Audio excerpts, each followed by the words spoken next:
पिछली वीडियो में हमने मादे की 3 हालतों यानी 3 स्टेट्स ऑफ मैटर पर बात की थी, जिनके बारे में आप अच्छी तरह से समझ गए होंगे, जो थी सॉलिड, लिक्विड और गैस। अब मैं थोड़ा सा आपको हिंट दूंगा और थोड़ा सा आपको तारुफ करवाऊंगा मैटर की चौथी स्टेट के बारे में, यानी मादे की चौथी हालत के बारे में। और इस वीडियो में मैं उसको बस थोड़ा सा टच करता हुआ आपको बताया, और वो है प्लाज्मा। तो मैं इसको थोड़ा सा ब्राइटर कलर में कर रहा हूँ, प्लाज्मा।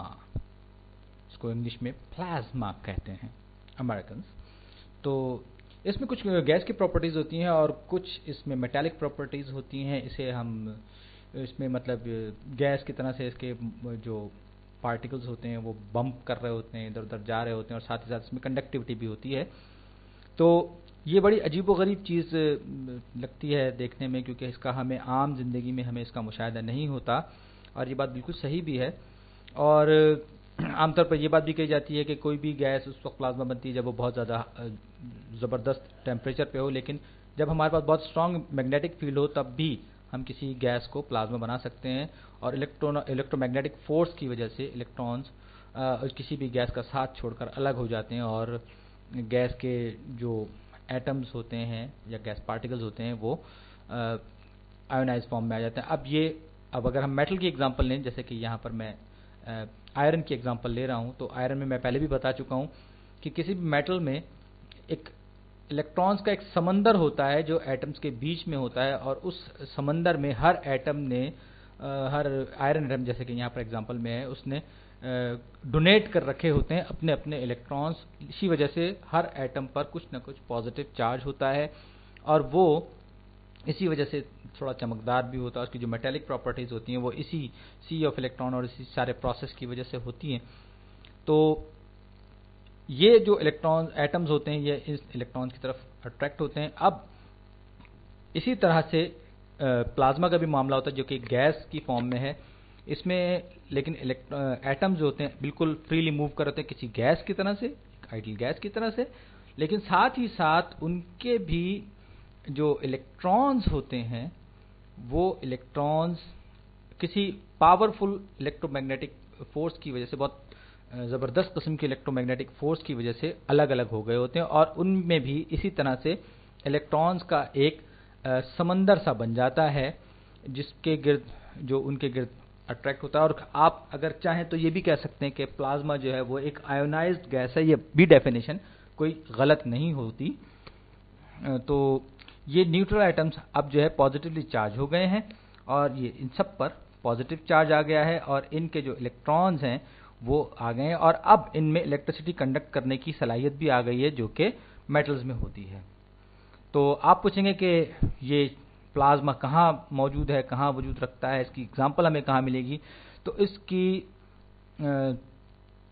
जो एग्जांपल है वो बिजली के कड़कने में या लाइटनिंग में हमें मिलती है। ये फर्ज कीजिए एक बादल है जिसमें कि इलेक्ट्रॉन्स बहुत सारे जमा हो गए हैं, और ये ज़मीन है।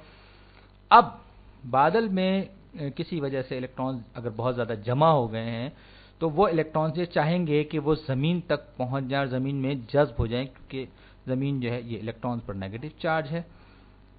अब वो ये कोशिश करेंगे या वो ये चाहेंगे कि वो ज़मीन तक पहुंच जाएं और अपने आप को ज़मीन में जज्ब कर लें या वहाँ पर न्यूट्रलाइज हो जाएं। लेकिन हवा जो कि बीच में मौजूद है एक बहुत बैड कंडक्टर है, बहुत बुरा कंडक्टर है, लिहाजा ये आसानी से नहीं पहुँच पाएंगे यहाँ पर। इसके लिए इनको बहुत ज़्यादा एनर्जी चाहिए होगी। अब उस बादल में मौजूद ये इलेक्ट्रॉन्स क्या करेंगे, ये हवा के मॉलिक्यूल्स के रास्ते से गुजरने की कोशिश करेंगे, और वो अपनी ज़बरदस्त एनर्जी के ज़रिए इन सारे जो एयर पार्टिकल्स हैं, या जिसमें आपको पता है कि नाइट्रोजन, ऑक्सीजन और दूसरी गैसेस शामिल होती हैं, इनको आयोनाइज करते हुए बड़ी तेज़ी के साथ लाइटनिंग या बिजली के कड़ाके की शक्ल में ज़मीन की तरफ पहुंचेंगे। और यही वो चीज़ है जिसे जो हमारे रोज़मर्रा ज़िंदगी में प्लाज्मा की एक एग्जांपल हमें, प्लाज्मा स्टेट की जो एग्जांपल है वो हमें नज़र आती है। उसके अलावा प्लाज्मा स्टार्स में यानी सितारों में बहुत ज़्यादा होता है, बल्कि यूँ कहना चाहिए कि सितारे तो दरअसल होते ही प्लाज्मा से बने हुए हैं। کیونکہ وہاں پر ہر گیس جو بھی ہوتی ہے وہ آئنائز ہوتی ہے، اور اس میں یہی کی کنڈیشن ہوتی ہے کہ الیکٹرانز الگ ہوتے ہیں اور نیوکلیس الگ ہوتے ہیں، اور ہر چیز جو ہے وہ بہت زیادہ انرجیٹک فارم میں ہوتی ہے۔ تو یہ کہنا زیادہ صحیح ہوگا کہ اگر ہم یونیورس کی، اس کائنات کی بات کریں تو پلازما جو ہے وہ نارمل میٹر کے مقابلے میں زیادہ کامن اسٹیٹ ہے، بیکاز آف دی اسٹارز، ستاروں کی وجہ سے، سالڈ اسٹیٹ اور سالڈ، لکوڈ اور گیس کے مقابلے میں۔ ایک اور چیز جو میں اس وقت یہاں پہ کلیریفائی کرنا چاہوں گا، جو میں نے پچھلی ویڈیو میں کہی تھی، اور میں نے یہ کہا تھا کہ واٹر مالیکیولز یعنی پانی کے مالیکیولز کے درمیان پولر بانڈ ہوتا ہے، یہ آپ کو یاد ہوگا، یہ میں نے بتایا۔ تو اس کو میں تھوڑا سا کلیریفائی کر دوں۔